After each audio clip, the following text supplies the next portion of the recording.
back to the Flaneur podcast. So good to have all our listeners with us today. On today's episode, we're going to be talking about Edouard Manet's painting, A Bar at the Folies Bergère, and how it encapsulates themes of modernity, specifically the roles of women and consumerism at the time, and how those themes are still relevant in our society today.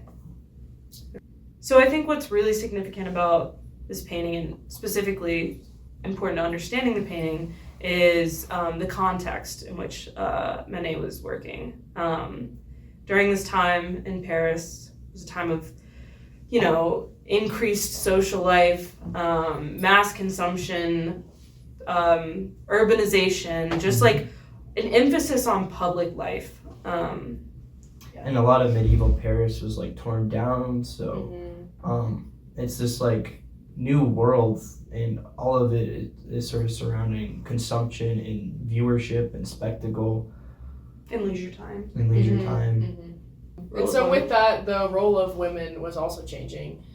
And so in our reading, the Selling, Seduction, and Soliciting the Eye, they mention the petite bourgeoisie, which was like a new social class. And the quotes that I found said, furthermore, salesgirls formed part of an aspiring new class of the petite bourgeoisie. And so that it was kind of this middle ground between the working class lady who had a husband and a family and, had that money to have that leisure time, that disposable income. And then there was this working woman, this petite bourgeois, and she was more independent, but wasn't, as low class as a prostitute, who was, in a way, also a working woman, but in a field that was not, seen.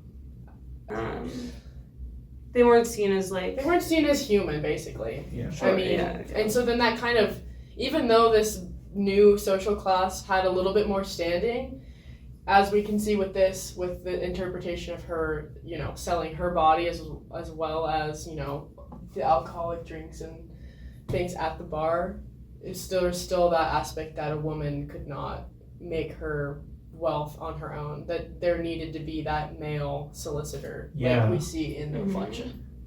I think it's interesting that the figure in the top right himself is, in the reflection of the mirror, he is being engaged with, but it is presumably where if he's standing in front of the barmaid, he's not being engaged with. And that's kind of sort of the contradiction within the piece that is interesting.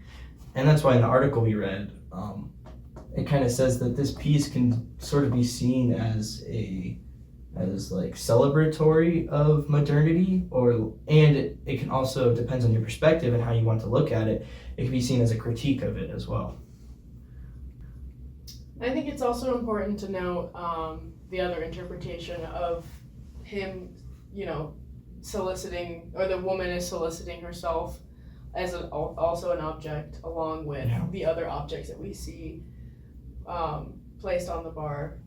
The food is it's right there. It's in our reach, and the drinks and the fancy drinks and everything, but it just feels very disconnected and on display. I don't know how else to explain it. It just doesn't feel earned. And we don't see like the bigger picture of who picked those oranges, right? Yeah, where they're from. No, nothing. And today it's even worse. There's even less agriculture, and we're even more cities built up, and like we don't realize all the labor that goes into our food, the undocumented people who are picking our fruits and things. And we just, as a consumer and consumer society, we just go along and like in this picture, we just have everything ready for us. Even the women of these advertisements are just there for anybody. And like in these paintings and prostitutes, we're showcasing women's lives just for everyone to watch. Right. You could even put that in the context of like reality TV show. That this is like an even crazier version of this, of like the keeping up with their Kardashians, like their entire lives are just on, just public for everyone to see. And manufactured. Yeah, and Right. they probably have no idea how to be real because No. they've just constantly been They have a surveilled. camera watching. And then them. and then it makes you think: Are we actually being genuine? Are we being real? Yeah, Right. are I we? mean, I think we've all become flaneurs in a way. We Yeah. operate within the world, but we're also being perceived. We're all perceiving one another. Mhm. We're all spectacles to one Mhm. another, and we're just consuming Mhm. constantly, whether that's like through like I don't know, objectification or like actual consumer goods. Whatever it is, like we're being sold something or we're selling something, Mhm.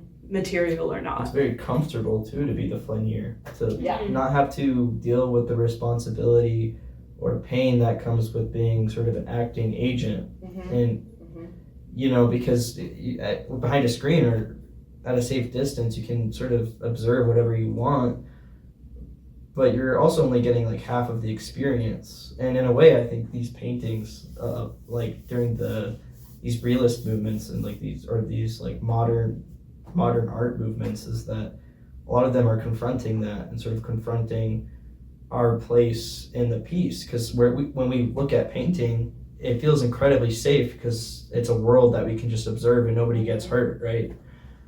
But I don't know, because like you have these paintings that Manet makes where the women are really confronting the viewer Mhm. and saying, "Why are you looking at this for so long?" So from Manet's painting here, we're confronted as the audience, as a participant, kind of an accidental participant. And then it makes us question, do we want to be a part of this capitalist society? Do we have a choice? Just as maybe the thoughts that are coming across this woman and her her gaze looking off. Does she want to be a part of this? Does she want to work at this place? And I think it's just a very human painting that is so relatable, and I think will probably be relatable forever.